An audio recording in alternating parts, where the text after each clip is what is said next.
नमस्कार दोस्तों, डॉक्टर राज क्लासेस में आपका एक बार फिर से हार्दिक स्वागत है। कल के वीडियो में हमने आर्यों के मूल निवास स्थान के संदर्भ में पढ़ा, देखा, समझा। आज जिस टॉपिक पर हम चर्चा करने जा रहे हैं या जिसके बारे में जानने जा रहे हैं वह है ऋग्वैदिक कालीन आर्यों के राजनीतिक, सामाजिक, आर्थिक, धार्मिक जीवन के संबंध में। लेकिन इसके पहले कि हम टॉपिक को स्टार्ट करें, हमें कुछ पिछली चीजों को रिवाइज कर लेना जरूरी है। हम देखते हैं कि भारत की प्रथम नगरीय सभ्यता, जिसे कांस्य युगीन सभ्यता भी कहा गया है, इस सभ्यता का नाम था सिंधु घाटी सभ्यता। और यह सभ्यता 2300 ईसा पूर्व से लेकर के 1750 ईसा पूर्व तक चलती रही और यह काफी विकसित सभ्यता थी। इसके पतन के बाद भारत में एक दूसरी ग्रामीण सभ्यता का उदय हुआ, जिस सभ्यता को लौह युगीन सभ्यता भी कहा जाता है, क्योंकि इस सभ्यता के निवासियों को लोहे का अच्छा ज्ञान था और ये पूरी की पूरी सभ्यता ही लौह के उपकरणों पर और औजारों पर आधारित थी। क्योंकि ग्रामीण सभ्यता में, जैसा कि हम जानते हैं, नगरीय सभ्यता में वाणिज्य और व्यापार प्रमुख होते हैं, जबकि ग्रामीण सभ्यता में कृषि कार्य प्रमुख होता है।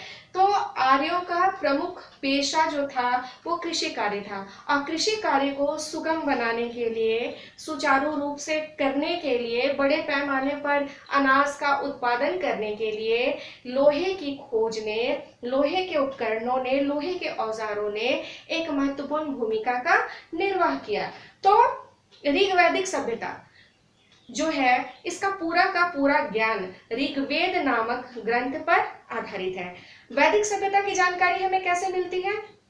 इसके लिए आपको पिछला वीडियो, जो कि साहित्यिक स्रोत है, मतलब इतिहास की जानकारी के जो साहित्यिक स्रोत है, उसे जानना पड़ेगा। आपको जानना पड़ेगा कि ऋग्वैदिक कालीन आर्यों की जानकारी हमें इनके 4 वेदों से होती है: ऋग्वेद, यजुर्वेद, सामवेद और अथर्ववेद। इसके अलावा इनके आरण्यक है, इनके उपनिषद है, जो आपने पिछली वीडियो में देखा है। उपनिषद ईश, केन, कट, प्रश्न, मंडूक, मांडुक्य, छांदोग्य, ऐतरेय, तैत्तिरीय, श्वेताश्वर, बृहदारण्यक, कौशिकी, मैत्रायणी इनके महत्वपूर्ण उपनिषद हैं। इनके 18 पुराण हैं, इनके 2 महाकाव्य हैं, इनकी स्मृतियां हैं, जिनके द्वारा हमें ऋग्वैदिक आर्यों के जीवन के बारे में पता चलता है। तो इतिहास को आप एक कड़ी के रूप में देखते चले जाइए कि सबसे पहले सिंधु घाटी सभ्यता 2300 से लेकर 1750 ईस्वी, 1750 से लेकर के 600 ईसा पूर्व तक जो है वो वैदिक सभ्यता के रूप में जानी जाती है, ईसा पूर्व। ठीक है, ये बात आप याद रखिएगा। 2300 ईसा पूर्व से लेकर के 1750 ईसा पूर्व और 1500 ईसा पूर्व से लेकर के 600 ईसा पूर्व। अब आप ये भी पूछ सकते हैं कि 1750 ईसा पूर्व से लेकर के 1500 ईसा पूर्व के बीच में 250 वर्षों का गैप, तो इसे हम किस काल में रखेंगे? दरअसल ये संक्रमण काल था, जबकि सिंधु घाटी सभ्यता समाप्त हो रही थी। कोई भी सभ्यता एकाएक समाप्त नहीं होती है, वो धीरे धीरे करके नष्ट होती है। और ना ही किसी सभ्यता का जन्म एकाएक होता है, वह धीरे धीरे करके जन्म लेती है। तो आर्य सभ्यता भी धीरे धीरे विकसित हो रही थी। इसका यहाँ के स्थानीय निवासियों के साथ में या अन्य निवासियों के साथ में युद्ध चल रहा था। हमने पिछली वीडियोस में दासरा के युद्ध के बारे में भी सुना कि किस प्रकार इनके अपने कबीलों में भी युद्ध चल रहा था, अपना प्रभुत्व स्थापित करने के लिए, अपने साम्राज्य का विस्तार करने के लिए। तो इस प्रकार से ये सारी चीजें जो है वो हम पिछले की वीडियो में देख चुके हैं, पढ़ चुके हैं। तो ये 250 वर्षों का जो काल है, यानी 1750 ईसा पूर्व से लेकर के 1500 ईसा पूर्व तक, ये पूरा का पूरा संक्रमण काल था। 1500 ईसा पूर्व से लेकर के 1000 ईसा पूर्व, इस पूरे काल को हम ऋग्वैदिक काल के नाम से जानते हैं। याद रखिएगा, वैदिक काल को 2 भागों में बांटते हैं। पहला है ऋग्वैदिक काल और दूसरा है उत्तर वैदिक काल। ऋग्वैदिक काल का समय जो है वो 1500 ईसा पूर्व से लेकर के 1000 ईसा पूर्व तक है, जबकि उत्तर वैदिक काल का जो समय है वो 1000 ईसा पूर्व से लेकर के 600 ईसा पूर्व तक है। ये उत्तर वैदिक काल है। ठीक है, हालांकि उसके बाद में आर्य संतति ही आगे बढ़ती रही, लेकिन मुख्य रूप से उत्तर वैदिक काल का जो समय है वो 1000 ईसा पूर्व से लेकर के 600 ईसा पूर्व तक माना जाता है। एक बार फिर से रिवीजन करते हुए आते हैं ऋग्वेद पर। ऋग्वेद जो है वो आर्यों का प्रमुख ग्रंथ था, जिसमें आर्यों के धार्मिक साहित्य का हम विवरण पाते हैं उनकी यज्ञ प्रणाली, उनके क्रियाकलाप, उनके देवता, उनके ईश्वर, उनकी पूजा पद्धति, उनके विधान, उनकी ऋचाएं, इन सारी चीजों की जानकारी हम ऋग्वेद में पाते हैं। ऋग्वेद में 10 मंडल है, ये बात आपको याद रखनी होगी। ऋग्वेद में 10 मंडल है। ऋग्वेद में 1025 प्रकरण है और ऋग्वेद में 1028 प्रकरण है और 1580 ऋचाएं हैं, यानी मंत्र है। तो इस तरह से हम देखते हैं कि एक विशाल ये पुस्तक है जिनसे कि हमें ऋग्वैदिक आर्यों के बारे में जानकारी प्राप्त होती है। इतना ही नहीं, इसमें आपके मतलब इस पुस्तक में आपको वनस्पति विज्ञान की भी जानकारी है, वनस्पतियों की भी जानकारी है, उनके भ्रमण मार्ग का जिक्र है, उनकी भाषा का जिक्र है और बहुत सारे ऐसे शब्द हैं जिनकी की नई नई उत्पत्ति हुई थी, उन सभी का विवरण हम ऋग्वेद में पाते हैं। तो ऋग्वैदिक आर्य जो है उनकी जानकारी हमें ऋग्वेद के द्वारा प्राप्त होती है। तो ऋग्वेद हमें किन किन चीजों की जानकारी देता है? ऋग्वेद हमें आर्यों के राजनीतिक जीवन के बारे में जानकारी देता है। ऋग्वेद हमें उनकी सामाजिक जिंदगी, उनके धार्मिक जीवन, उनके सांस्कृतिक जीवन के बारे में भी जानकारी देता है। इतना कुछ जानने के पहले आपको कुछ और बातें जानना बेहद जरूरी है, जैसे कि आर्यों के जीवन में लोहे का बहुत ही महत्वपूर्ण स्थान था। आर्य जो है वो युद्ध प्रिय थे और उनका 500 वर्ष तक वो लगातार युद्ध करते रहे अपने प्रभुत्व को स्थापित करने के लिए, है ना। उनके शारीरिक बनावट को यदि हम देखें तो वो यहाँ के जो सिंधु घाटी निवासी थे, उनका शारीरिक बनावट मतलब सिंधु घाटी निवासियों के शारीरिक बनावट से आर्यों का शारीरिक बनावट बिल्कुल भिन्न था। आर्य गोरे, चौड़े, लंबे हुआ करते थे, लंबे केश रखा करते थे और यहाँ उनका संघर्ष जो अनार्य मतलब कि जो दूसरी प्रजातियां थी उन्हें आर्यों ने अनार्य कहा, दस्यु भी कहा है उन्हें। तो खैर ये पहले की बातें थी और उनका मतलब कि दोनों ही आर्य और अनार्य दोनों ही अपने अस्तित्व को बरकरार रखने के लिए 500 वर्षों तक युद्ध करते रहे और अंत में अनार्य जो है वो पराजित हुए और दक्षिण की ओर वो धकेल दिए गए और पूरे के पूरे सप्त सिंधु प्रदेश में यानी अफगानिस्तान, पाकिस्तान से लेकर के भारत के आप आ जाइए उत्तर प्रदेश, गया तक, मगध तक आर्यों का जो है वो वर्चस्व स्थापित हो गया। मतलब एक बहुत ही लंबा चौड़ा भरा पूरा साम्राज्य जिसे हम आर्यों का कह सकते हैं।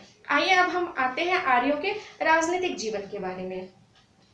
आर्यों का जो शासन था ये मतलब हर जगह ये राजतंत्रात्मक शासन प्रणाली भी थी और गणतंत्रात्मक शासन प्रणाली भी थी। कहीं राजाओं का शासन था और कहीं मतलब कि लोकतंत्र था, यानी आज के समय का जो लोकतंत्र है, गणतंत्र है जिसमें राजा का निर्वाचन होता था, इस प्रकार की इनकी शासन व्यवस्था थी। सबसे पहले आपको ये जानना है कि राजनीतिक संगठन की पहली इकाई जो थी वो कुल था या परिवार था, है ना। यहीं से राजनीतिक संगठन की शुरुआत हो जाती है। कुल का जो मुखिया था वो कुलक कहा जाता था या गृहपति कहा जाता था, ठीक है। कुल के बाद में गोत्र आता था, यानी कि एक गोत्र के लोग जो है एक स्थान रखते थे। जैसे कि हम जानते हैं आज के समय में भी जैसे परिवार महत्वपूर्ण है, फिर उस परिवार में एक ही गोत्र के लोग यानी एक ही गोत्र के अनेक परिवार जो हैं वो जुड़े होते हैं। गोत्र से बड़ा जन था, ठीक। गोत्र से बड़ा जो कबीला था वो जन कहा जाता था और जन का मुखिया राजन कहा जाता था, ठीक है। जन से बड़ा विश था, जन से बड़ी इकाई जो थी वो विश थी, इससे बड़ा जो संगठन था वो विश था और विश से ही राष्ट्र का निर्माण हुआ था। ये इनकी पूरी की पूरी मतलब राजनीतिक व्यवस्था ऐसे ही चलती थी। एक एक इकाइयां जो है वो धीरे धीरे बड़ी होती चली जाती थी और इस प्रकार से इनका राजनीतिक संगठन जो है वो विशाल होता चला जाता था। ये बातें क्लियर हो गई।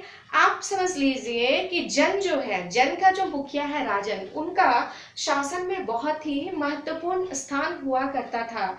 ये मतलब ये जब राजा के रूप में चुने जाते थे, ये जब प्रमुख के रूप में चुने जाते थे, तो इनका दायित्व, इनका कर्तव्य समाज के प्रति, प्रजा के प्रति काफी बढ़ जाता था। ये युद्धों में भाग लेते थे, ये कर इकट्ठा करते थे, ये अपने प्रजा की रक्षा किया करते थे, ये प्रजा की सुख सुविधाओं का ध्यान रखते थे, ये समाज के विकास का प्रयत्न करते थे, है ना, ये शिक्षा साहित्य संस्कृति को आगे बढ़ाने का प्रयास करते थे।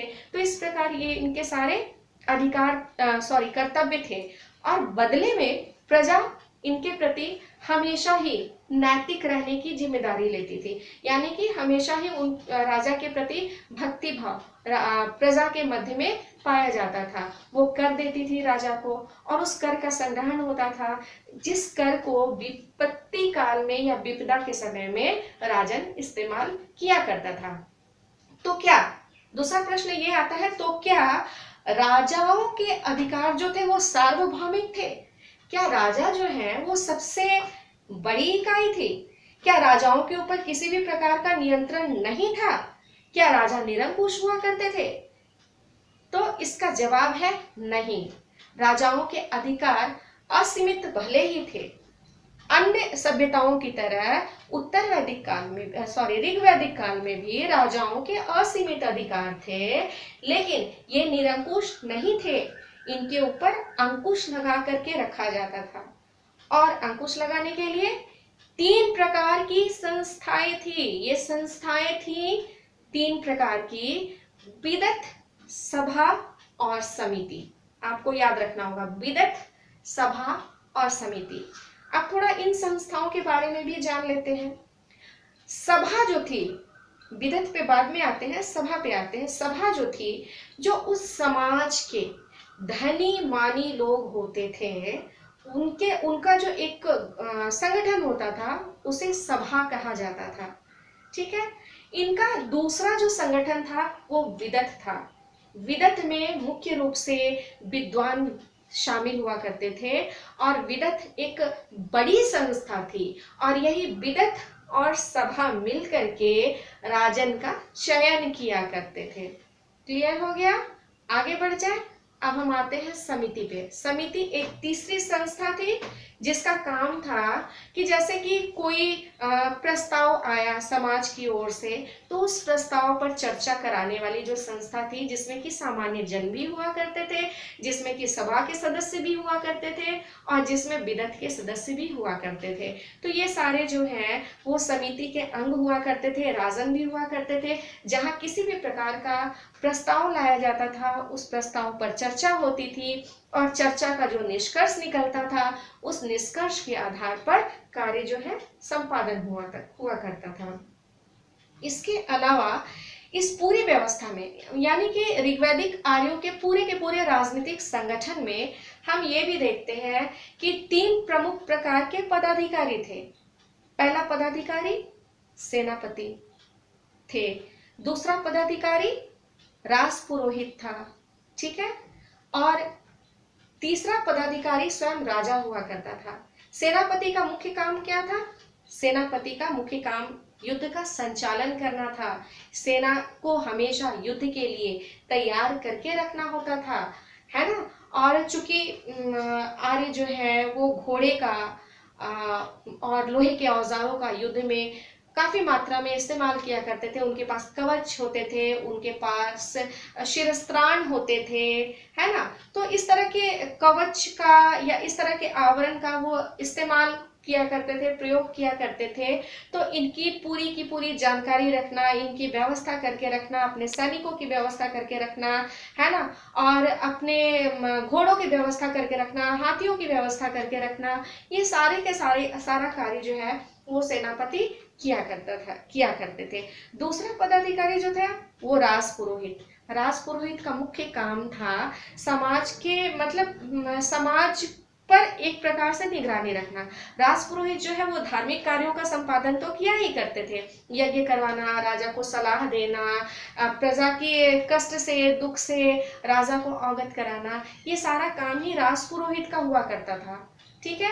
इसके अलावा कहीं कहीं अमात्य परिषद भी पाई गई है। ये अमात्य परिषद यानी मंत्रियों का एक पूरा का पूरा संगठन। जैसे कि अश्व विभाग का प्रधान है ना, गज विभाग का प्रधान, जैसे कि आपको गुप्तचर व्यवस्था का प्रधान, सड़क व्यवस्था का प्रधान। तो इस तरह का एक आमत्यों की व्यवस्था, मंत्रियों का एक पूरा समूह था जो कि ऋग्वैदिक आर्यों के राजनीतिक संगठन को की देखरेख किया करता था। तो ये क्लियर हो गया कि आर्य जो है वो बहुत ही युद्ध प्रिय थे और अपना राजनीतिक विस्तार करना चाहते थे। हम जगह जगह पर उनके द्वारा किए जाने वाले यज्ञों का भी उल्लेख पाते हैं, जैसे कि अश्वमेध यज्ञ। अश्वमेध यज्ञ में घोड़ा छोड़ा जाता था, आपने देखा होगा रामायण में भी, महाभारत में भी अश्वमेध का घोड़ा छोड़ करके उस वो घोड़ा जहां जहां गुजरता था वहां के शासक को यज्ञ कराने वाले राजा से या तो युद्ध करना पड़ता था या उनकी अधीनता स्वीकार करनी पड़ती थी। तो ये सारी व्यवस्था जो थी वो आर्यों के राजनीतिक व्यवस्था में हम पाते हैं। चलिए अब हम आगे बढ़ते हैं, थोड़ा सा टॉपिक को आगे बढ़ाते हैं। और दूसरा है आपका सामाजिक जीवन। आर्यों का सामाजिक जीवन किस प्रकार का था? आपको सबसे पहले याद रखना है कि आर्यों का समाज मुख्य रूप से दो भागों में बटा हुआ था। पहला आर्य और दूसरा अनार्य। ये बहुत लंबे समय तक चलता रहा। ठीक है, आर्य जो है वो अपने रक्त को शुद्ध बनाए रखने के लिए या रक्त की पवित्रता को अक्षुण्ण बनाए रखने के लिए अनार्यों से एक दूरी कायम करके रखते थे। उन्हें अपने मतलब उनका जो था वो मेल मिलाप अनार्यों के साथ में नहीं था। वो पूरी तरह से कटा हुआ वर्ग था। अनार्य जो था वो अलग थे और आर्य जो थे वो अलग थे। प्रारंभ में ये इनमें हेलमेल नहीं था, लेकिन आगे चल करके उत्तर वैदिक काल में हम देखेंगे, हम पढ़ेंगे इसके विषय में कि आर्य और अनार्य जो संगठन है आपस में घुलते मिलते चले गए। दूसरी बात है कि पहली दफा ऋग्वैदिक काल में समाज में वर्ण व्यवस्था का जन्म हुआ। वर्ण मतलब रंग, ठीक है, वर्ण का मतलब होता है रंग, यानी रंग के आधार पर वर्ण व्यवस्था का जन्म हुआ। ठीक है, इस वर्ण व्यवस्था को जन्म देने वाले आर्य थे। वो अपने को श्रेष्ठ मानते थे, इसलिए उन्होंने वर्ण व्यवस्था को जन्म दिया। आइए अब इस वर्ण व्यवस्था को थोड़ा सा समझते हैं। आर्यों का समाज जो था वो मुख्य रूप से 4 वर्णों में विभाजित था। वर्ग विभाजन नहीं था, ये वर्ण विभाजन था। ये 4 वर्ण कौन कौन से थे? ये 4 वर्ण थे ब्राह्मण, क्षत्रिय, वैश्य और शूद्र। ठीक है, ये 4 भागों में इनका समाज बटा हुआ था। अमीर गरीब कोई नहीं था, बल्कि अपने काम के आधार पर, कार्यों के आधार पर वर्ण व्यवस्था लागू होती थी। ठीक है, जैसे कि ऋग्वेद में एक जगह उल्लेख है कि ब्राह्मण का जन्म ब्रह्मा के मुख से, क्षत्रिय का जन्म ब्रह्मा की भुजाओं से, वैश्य का जन्म ब्रह्मा की जंघा से और शूद्र का जन्म ब्रह्मा के पैरों से हुआ है। तो ये 4 ब्रह्मा के ही अंग है ना, यानी ब्रह्मा जो है वो पूरे के पूरे एक पुरुष है। ये पुरुष जो है वो पूरे समाज का प्रतिनिधित्व करता है। ठीक है, तो ब्राह्मणों का काम क्या था? ब्राह्मणों का काम था पठन पाठन, धार्मिक कार्यों को संपन्न कराना, यज्ञ पूजा हवन इत्यादि काम जो है वो ब्राह्मण वर्ग किया करता था। दूसरा वर्ण जो है वो है क्षत्रिय। क्षत्रियों का क्या काम था? क्षत्रिय जो है वो समाज की सेवा किया करते थे, यानी वो युद्ध किया करते थे, बाहरी आक्रमण से समाज की रक्षा किया करते थे। ये सारी चीजें जो है वो क्षत्रियों के जिम्मे में था। तीसरा वर्ण जो है वो है वैश्य वर्ण। वैश्य वर्ण का काम क्या था? वैश्य वर्ण जो है समाज में जो भी व्यापारिक कार्य संपन्न होते थे वह सारा का सारा वैश्य वर्ण करता था। वैश्य जो है वो सामान की खरीद बिक्री किया करता था, पूरे के पूरे व्यापार को संभालता था, वैश्यों का ये काम था। और शूद्र वर्ण का क्या काम था? शूद्र वर्ण जो है वो समाज के अन्य तीनों भागों की सेवा और शुश्रूषा किया करता था। लेकिन थोड़ा ठहरिए, अभी बहुत जो इम्पोर्टेंट बात है वो आपको समझनी आवश्यक है। वास्तव में उस समय वर्ण जो है वो कर्म के आधार पर थे, यानी हम जैसा काम करते हैं वैसा ही हमारा वर्ण हो जाता है। तो इस प्रकार से ऋग्वेद में एक ऐसा उदाहरण भी हम पाते हैं जिसमें कि पिता ब्राह्मण है, पत्नी शूद्र है, दो पुत्र हैं जिसमें एक वैश्य है और एक क्षत्रिय है। तो ऐसा कैसे संभव है?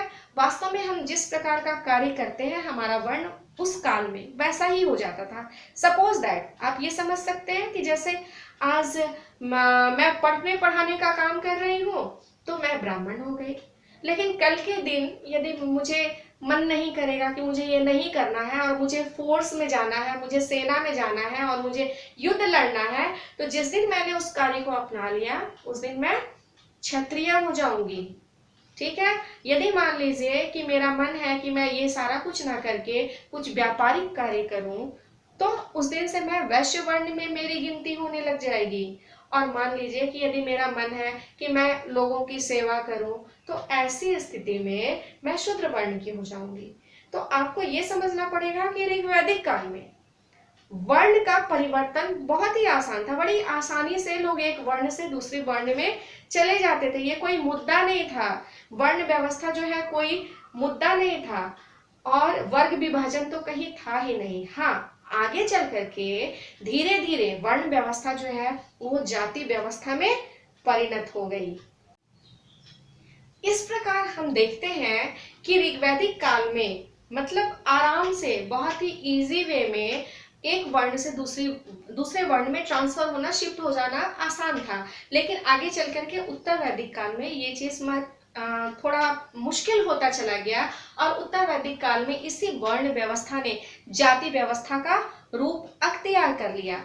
अब है कि क्या जो वर्ण व्यवस्था है वो तत्कालीन वर्ण व्यवस्था ऐसी थी जिसमें कोई भी छोटा बड़ा नहीं माना जाता था, लेकिन जाति व्यवस्था ऐसी हो गई जिसमें कि लोग छोटे और बड़े माने जाते रहे। यही कारण है कि बहुत लंबे टाइम तक शूद्रों ने आर्यों के ऊपर उनके शोषण का आरोप लगाया है, जबकि वर्ण व्यवस्था की शुरुआत तो इस मुद्दे को लेकर हुई ही नहीं थी। वर्ण व्यवस्था तो इसलिए कायम किया गया था ताकि आर्य अपने रक्त की अक्षुण्णता को बरकरार रख सके और आर्य जो है उनका जो सामाजिक जीवन है, सामाजिक संगठन है, उसमें हर एक कार्य जो है वो सुचारू रूप से चलता रह जाए। तो आपको वर्ण व्यवस्था अच्छे से समझ में आ गई होगी। अब हम चलते हैं आगे आश्रम व्यवस्था की ओर। जी हाँ, आश्रम व्यवस्था का उदय भी ऋग्वैदिक काल में हुआ। ये आश्रम व्यवस्था क्या थी इसको जानना बहुत जरूरी है। बहुत दफा स्टूडेंट्स को इस बात की जानकारी ही नहीं होती है कि वर्ण व्यवस्था क्या है, आश्रम व्यवस्था क्या है।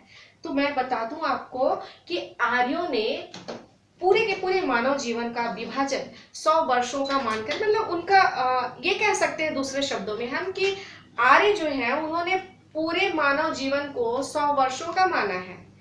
इसको वो 4 खंडों में विभाजित करते हैं।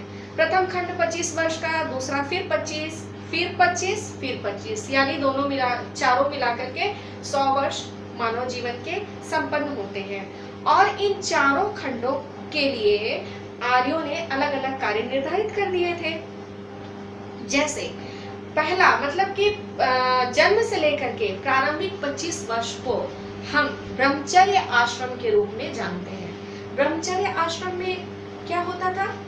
ब्रह्मचर्य आश्रम में जो शिशु है, जो व्यक्ति तो वो बाद में बनता था, जो शिशु है, जो बालक है, वो विद्या अध्ययन के लिए गुरुकुल चला जाया करता था। ये गुरुकुल आश्रम जो है वो जंगलों में हुआ करते थे। जंगलों में उन्हें गुरु के पास में रह करके पूरा का पूरा शिक्षा ग्रहण करनी होती थी। और ब्रह्मचर्य का पालन चाहे वो अमीर हो, गरीब हो, चाहे वो राजा का पुत्र हो, चाहे वो किसी गरीब का पुत्र हो, सबके लिए, सबको इस ब्रह्मचर्य आश्रम का पालन करना पड़ता था। उन्हें गुरु के पास जाना ही होता था, वहां से शिक्षा ग्रहण करनी ही होती थी। हमने महाभारत में भी देखा है कि पांडव जो है वो शिक्षा ग्रहण के लिए जंगल जाते हैं और वहां पे हर प्रकार की शिक्षा, शस्त्र और शास्त्र दोनों प्रकार की शिक्षा उन्हें गुरुकुल में दी जाती थी। जब जब बच्चे हैं वो वयस्क हो जाते हैं, 25 वर्ष के हो जाते हैं, तो वो गुरुकुल से वापस अपने घर आते हैं, ठीक है।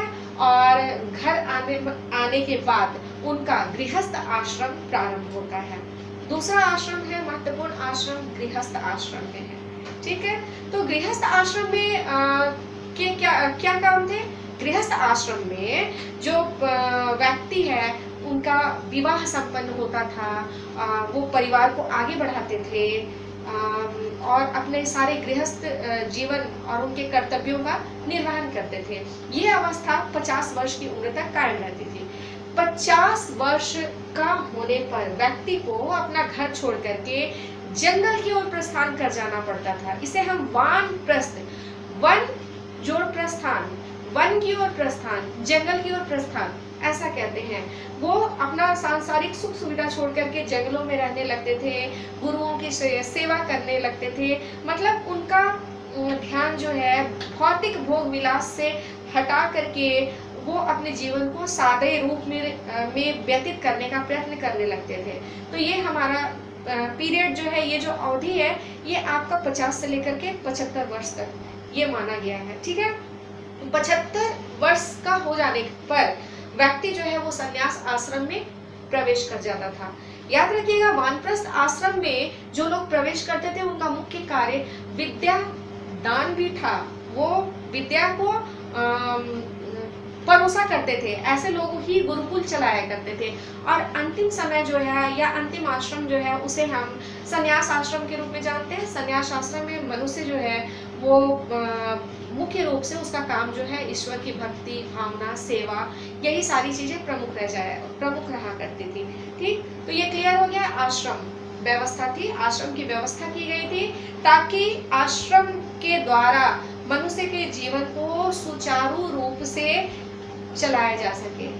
जगह जगह पर ये उल्लेख भी है कि लालयेत 5 वर्षानि 10 वर्षानि ताड़े प्राप्ते तो 16 वर्ष पुत्रम मित्रवत आचरे।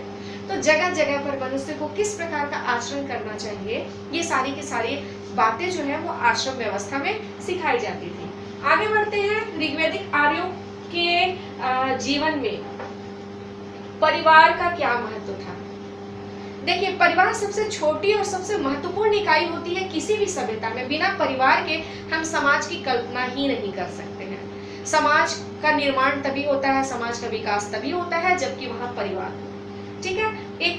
एक परिवार जो है और इससे जब अन्य परिवार जुड़ते हैं तो ये श्रृंखला धीरे धीरे बड़ी होती जाती है और कई परिवारों का समूह मिलाकर के एक समाज का निर्माण करता है। तो ऋग्वैदिक आर्यों के जीवन में भी परिवार का बहुत महत्वपूर्ण स्थान था।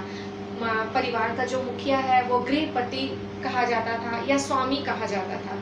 पूरे के पूरे परिवार के भरण पोषण की जिम्मेदारी गृहपति के ऊपर होती थी। साथ ही साथ अपने परिवार की सुरक्षा व्यवस्था करना, परिवार के लिए सुविधाओं का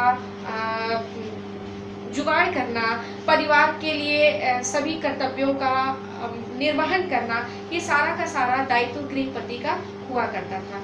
हालांकि इस बात की जानकारी नहीं मिलती है कि ऋग्वैदिक काल में परिवार एकल हुआ करते थे या संयुक्त परिवार की प्रथा थी। कहीं कहीं पर एकल परिवार के भी प्रमाण मिले हैं और कहीं पर संयुक्त परिवार के भी प्रमाण हमें प्राप्त हुए हैं। तो परिवार दोनों ही प्रकार के थे और परिवार के द्वारा सभी प्रकार के सामाजिक कार्य भी संपन्न किए जाते थे और सभी प्रकार के धार्मिक कार्य भी परिवारों के द्वारा ही क्या उसको कहेंगे, परिवार के द्वारा ही संपन्न किए जाते थे। क्लियर हो गया? आगे चलते हैं। ऋग्वैदिक काल में विवाह का स्थान।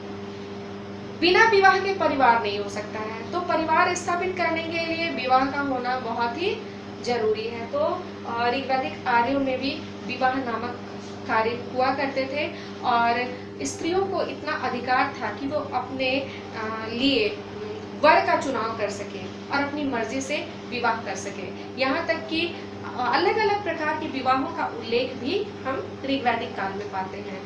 फिर भी ये बात ध्यान रखनी है कि बहुधा मतलब ज्यादातर जो है वो एकल विवाह की प्रथा थी। हालांकि जो बहुत धनी थे वो कई विवाह भी करते थे। कहीं कहीं पे हम एक पत्नी के कई पति भी पाते हैं और कई पतियों की एक पति की कई पत्नियां भी पाते हैं। इस प्रकार के उदाहरण भी हमें ऋग्वैदिक काल में देखने को मिलते हैं, लेकिन इनकी संख्या नगण्य के बराबर है, तो इस पर ज्यादा अपने आप को फोकस या कंसंट्रेट करने की जरूरत नहीं है। आगे बढ़ते हैं। समाज में स्त्रियों का स्थान किस प्रकार का था? ऋग्वैदिक काल में स्त्रियों को जितना महत्वपूर्ण स्थान प्राप्त था उतना किसी अन्य काल में नहीं प्राप्त हुआ। घोषा, लोपामुद्रा, गार्गी जैसी कई विदुषी नारियां हुई जिन्होंने कई ग्रंथों की रचना की, जो कि राजसभाओं में भाग लिया करती थी, जो कि यज्ञ में भाग लिया करती थी, जो कि शास्त्रार्थ करती थी और जिन्हें सामाजिक जीवन में सभी प्रकार के अधिकार प्राप्त थे। तो स्त्रियां जो हैं वो बिल्कुल हर प्रकार के अधिकारों से परिपूर्ण थी। जो भी अधिकार पुरुषों को मिले हुए हैं वह सारे के सारे अधिकार स्त्रियों को भी मिले हुए थे। तो स्त्रियों का समाज में बहुत ही सम्मानीय दर्जा था, उन्हें सम्मान की नजरों से देखा जाता था। उनको उनकी पूजा जो है माता और बहन के रूप में की जाती थी। तो ऋग्वैदिक काल में स्त्रियों का स्थान बहुत उच्चतम था। दूसरी बात याद रखिएगा कि उत्तर वैदिक काल में धीरे धीरे करके स्त्रियों का स्थान गिरता चला गया, समाज में उनकी स्थिति धीरे धीरे गिरती चली गई और ये व्यवस्था जो है मतलब इस तरह का गिरावट जो है वो लंबे समय तक चलता रहा। और जब हम मध्यकाल में प्रवेश करते हैं, जबकि नृशंस, जबकि खूंखार जातियों का आक्रमण भारत में प्रारंभ हो जाता है, जबकि ये हमारे देश को लूटने के लिए आ जाते हैं, जबकि ये हमारे देश को आधिपत्य करने के लिए आ जाते हैं, इस समय में हमारे देश में स्त्रियों की अवस्था में जितनी गिरावट दर्ज की गई जिसका मतलब उल्लेख नहीं किया जा सकता है। स्त्रियां बिल्कुल पतन के कगार पर चली गई। हालांकि ये अलग टॉपिक है और स्त्रियों की जो स्थिति है समाज में मध्यकाल में, उसकी चर्चा हम जब मध्यकाल पढ़ेंगे तब करेंगे। अभी फिलहाल आपको इतना ही जानना है कि ऋग्वैदिक काल में स्त्रियों की स्थिति जो है वो काफी महत्वपूर्ण थी। आगे बढ़ते हैं भोजन एवं पेय। चूंकि हम देख रहे हैं कि आर्य, ऋग्वैदिक आर्य जो है वो खेती किया करते थे, तो खेती में वो अनाज उगाया करते थे। तो मुख्य रूप से आर्य जो है वो शाकाहारी थे, मांसाहार का वो उपयोग नहीं किया करते थे। हालांकि कहीं कहीं कर्म कांडों में या यज्ञ में हम पशु बलि का उल्लेख जरूर पाते हैं, लेकिन यज्ञ की प्रधानता जो है वो उत्तर वैदिक काल में, मतलब बलि की प्रधानता जो है वो उत्तर वैदिक काल में यज्ञों में बढ़ गई थी।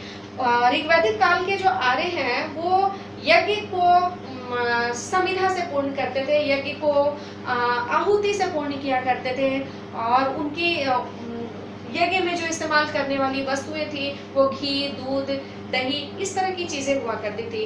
आर्य गौ पूजक थे, आर्य कृषि किया करते थे। तो आर्य जो है वो शाकाहार ही किया करते थे और साथ ही साथ दूध, दही, घी, इन सारी वस्तुओं का भी वो सेवन किया करते थे। तो बहुत ज्यादा इसमें भी ऐसा कुछ नहीं है जो कि आपको ना समझ में आए। तो भोजन एवं पेय भी आपका क्लियर हो गया। वस्त्र एवं आभूषण, वस्त्र जो है वो सिर से पैर तक वस्त्र धारण किया करते थे। उनका वस्त्र जो है वो धोती नुमा हुआ करता था और स्त्रियां जो है वो साड़ी पहना करती थी और उस साड़ी को वो अपने कंधे के पीछे से ले जाते हुए सर को ढका करती थी। विभिन्न प्रकार के आभूषण जो आज भी लोग पहना करते हैं, उन सारे आभूषणों का प्रयोग उस टाइम में हुआ करता था। तो आज जो हम जिस प्रकार की वेशभूषा, इसमें यह नहीं है कि आप आधुनिक वेशभूषा के बारे में लिख दीजिएगा।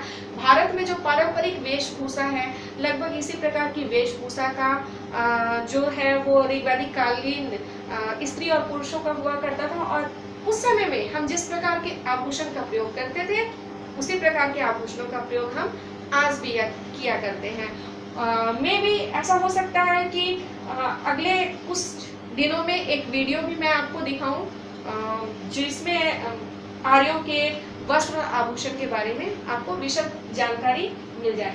आमोद प्रमोद के लिए मनोरंजन का भी उनके जीवन में बहुत ही महत्वपूर्ण स्थान था। वो शतरंज खेला करते थे, चौपड़ खेला करते थे, पासे खेला करते थे, गेंद खेला करते थे, घुड़सवारी करते थे, नौकायन करते थे, है ना। और घुड़सवारी उनका प्रमुख मनोरंजन का साधन हुआ करता था। तो ये भी क्लियर हो गया, चूंकि वो युद्ध प्रिय थे तो उनके ज्यादातर मनोरंजन का जो समय है वो युद्ध में, आखेट में ही व्यतीत हुआ करता था। शिक्षा, उनके सामाजिक जीवन में शिक्षा का महत्वपूर्ण स्थान था और प्रत्येक व्यक्ति के लिए, चाहे वो स्त्री हो या पुरुष हो, उसके लिए शिक्षा प्राप्त करना बहुत ही अनिवार्य था। बिना शिक्षा के वो मतलब आप ऐसा समझ लीजिए कि बिना शिक्षा के उन्हें किसी भी प्रकार से उनको छोड़ा नहीं जा सकता था। उनको शिक्षा ग्रहण करना ही था, चाहे वो स्त्री हो पुरुष हो। इस लड़कियां भी गुरुकुल जाया करती थी, लड़के भी गुरुकुल जाया करते थे। तो शिक्षा जो है उनका काफी उच्च स्तर पर था। तो ये सारा आप देख रहे हैं कि आर्यों का जो सामाजिक जीवन है वो सारा आज कंप्लीट हो रहा है। अगला टॉपिक जो है आर्थिक जीवन, लेकिन इसके पहले मैं आपको एक बात बता दूं। आर्थिक जीवन मैं शुरू करूं, धार्मिक जीवन शुरू करूं, यदि आपको मेरे वीडियोस अच्छी लग रही हो तो कृपया आप वीडियो देखते रहे। देखिए, दरअसल बात ये है कि बहुत सारे स्टूडेंट्स मुझसे कहा करते थे कि मैम आपकी कुछ वीडियोस होती या कुछ ऐसा होता कि हम लगातार आपसे पढ़ पाते। तो मैंने इस चैनल की शुरुआत की ताकि उन्हें वो मेरी वीडियो को लगातार देख सके, सुन सके, पढ़ सके, जान सके। क्योंकि इंडिविजुअली अलग लोगों को अलग अलग बार पढ़ाना या एक ही कक्षा को बार बार रिपीट करना ये संभव नहीं था। तो यदि आपको मेरी वीडियोस अच्छी लग रही हो तो आप मेरी वीडियोस को जरूर देखें। आपके ये जो मतलब आप ऐसा समझ लीजिए कि जो आपका बेस है वो तो अच्छा हो जाएगा, साथ ही साथ इसमें से बहुत सारी चीज़ें जो है वो आपकी कॉम्पिटिटिव एग्जाम्स के लिए सहयोग मिलेगा। इससे आपको कॉम्पिटिटिव एग्जाम क्लियर करने में, साथ ही साथ आगे की सीरीज में मैं ऐसे प्रश्नों की एक श्रृंखला लेकर के भी आऊंगी जिनसे आप 100% अलग अलग प्रतियोगी परीक्षाओं को भी कंप्लीट कर पाएंगे, उसमें उत्तीर्ण हो पाएंगे।